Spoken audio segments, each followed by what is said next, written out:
Hei hopsti YouTube fänn, Miikal teie ees jälle ning täna mul on teile üks hea uudis ja üks halb uudis. Alustame heast uudisest. Nimelt käisime nädalavahetusel filmimas Reigo sünnipäeval uut Send It Fridays episoodi, mis tuli ülimalt epic ja läheb ka see reede üles.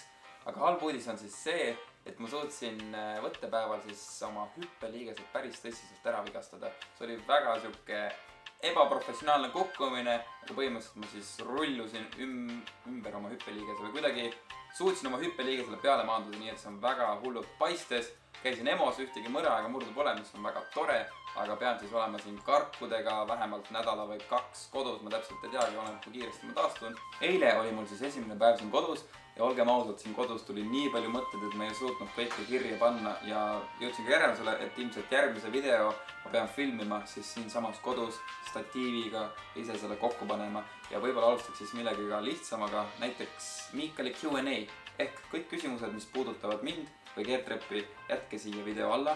Mul ei ole pääsu, ma pean need kõik läbi lugema ja vastan teile siis videos Miikali Q&A ehk siis kordan veel, kõik küsimused minu pihta või Geertreppi pihta pange siia video alla. Siinkohal tõmban sellele videole joone alla, siis mina jään siia koju puhkama ja mõtlema. Kindlasti oma head ideed jagan ka teiega.